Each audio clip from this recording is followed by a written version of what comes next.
बिना धितो रु 25 लाखसम्म जुन कर्जा पाइने भनेर अहिले बजारमा व्यापक हल्ला भइरहेको छ, यस पछाडिको वास्तविकता के हो? के साँच्चीकै हामीले बिना धितो कर्जा पाउन सक्छौँ? पाउँछौँ भने त्यसको लागि हामीले के कस्तो व्यवसाय गर्नुपर्छ र के कस्तो प्रक्रिया अवलम्बन गर्नुपर्छ, त्यो विषयमा सम्पूर्ण जानकारी दिन गइराखेको छु। आउनुहोस् भिडियो सुरु गरौँ।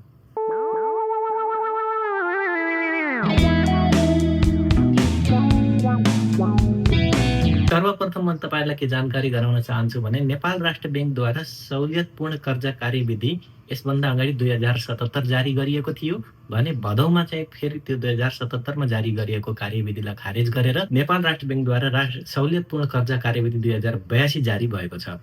जस अन्तर्गत समग्रमा भन्ने हो भने कृषि कर्जाको दायरा चाहिँ सीमा चाहिँ बढेको छ भने ब्याज अनुदान भने घटेको छ। अब के कस्तो व्यवसायमा तपाईँले सहुलियतपूर्ण कर्जाहरू पाउन सक्नुहुन्छ, त्यसको सीमा कति रहेको छ त्यो तपाईँले जानकारी गराउन चाहन्छु। महिला उद्यमशील कर्जा अन्तर्गत तपाईँले 25 लाख रुपियाँसम्म लिन सक्नुहुन्छ। वैदेशिक रोजगारबाट फर्केका युवाहरूका लागि स्वरोजगार कर्जा भनेर 20 लाख रुपियाँसम्म लिन सक्नुहुन्छ। शिक्षित युवा परियोजना कर्जा अन्तर्गत रु 20 लाखसम्म तपाईँले लिन सक्नुहुन्छ। यस्तै गरेर दलित समुदायका लागि उद्यम विकास कर्जा रु 20 लाख रुपियाँसम्म लिन सक्नुहुन्छ। स्टार्टअप उद्यम कर्जा भनेर 25 लाख रुपियाँको सीमा राखिएको छ। उद्योगमा ब्रोइलर प्रतिष्ठान कर्जाका लागि अधिकतम 50 लाख रुपियाँको सीमा राखिएको छ भने प्राकृतिक विपद पीडितलाई निजी आवास निर्माण कर्जाको लागि 5 लाख रुपियाँसम्मको सीमा राखिएको छ। यसै गरी नयाँ कार्यविधिले कृषि तथा पशुपन्छी कर्जाका लागि सीमा बढाएर अधिकतम रु 5 करोड रुपियाँसम्म पुर्याएको छ। अब धितोसँग सम्बन्धित कुराहरू गरौँ। के धितो साँच्चीकै राख्न नपर्ने हो त?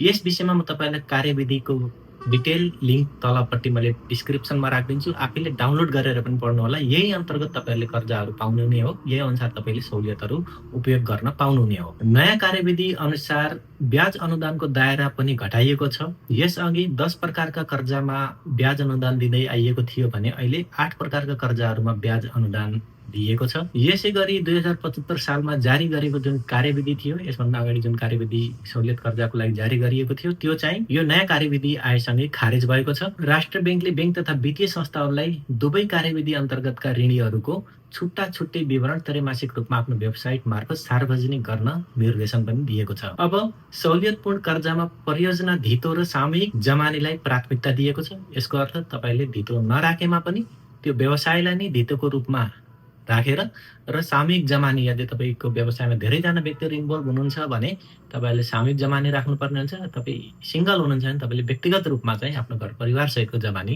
दिनुपर्ने हुन्छ।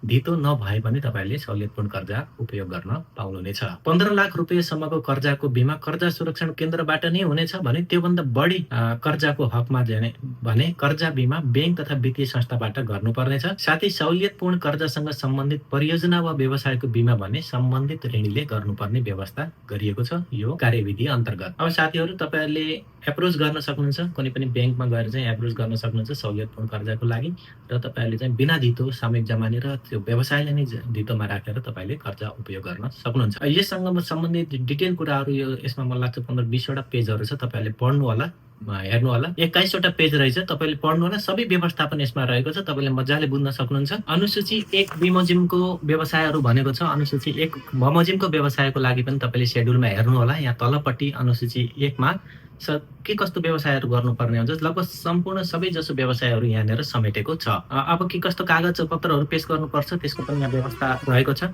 कर चुक्ता प्रमाणपत्र, उद्योग दर्ताको प्रमाणपत्र लगायत विभिन्न डकुमेन्टहरू चाहिँ पेश गर्नुपर्ने हुन्छ। कालो सूचीमा नभएको व्यवसाय हुनुपर्ने हुन्छ। सदस्यहरू अथवा चाहिँ शेयर सदस्य भनौँ या चाहिँ प्रोप्राइटर कालो सूचीमा नपरेको अवस्था हुनुपर्ने हुन्छ। विभिन्न कुराहरू, सबै कुराहरू यो निर्देशिकाले गाइडेड गरेको छ। यो सँगसँगै मैले तपाईँले एउटा सूचना पनि देखाउन चाहन्छु। सो सूचनामा एउटा लिङ्क पनि दिएको छ। त्यो लिङ्क अन्तर्गत तपाईँले गएर आफूले सहुलियत कर्जाको माग पनि गर्न सक्नुहुन्छ। स्वयं आफैले गर्न पनि सक्नुहुन्छ। आफ्नो व्यवसायलाई त्यहाँनिर रजिस्टर गर्न सक्नुहुन्छ। यस सँगसँगै साथीहरू, तपाईँलाई कुनै पनि जिज्ञासा यो भिडियो अन्तर्गत छ भने कृपया कमेन्ट गर्न नबिर्सिनु होला। मैले सक्दो आफूले जानेको कुराहरूलाई सेयर गर्ने नै छु, कमेन्टमा रिप्लाई गर्ने नै छु। अहिले यो भिडियो बन्द गर्न चाहन्छु। भिडियो हेर्दैमा धेरै धेरै धन्यवाद दिन चाहन्छु। नमस्कार।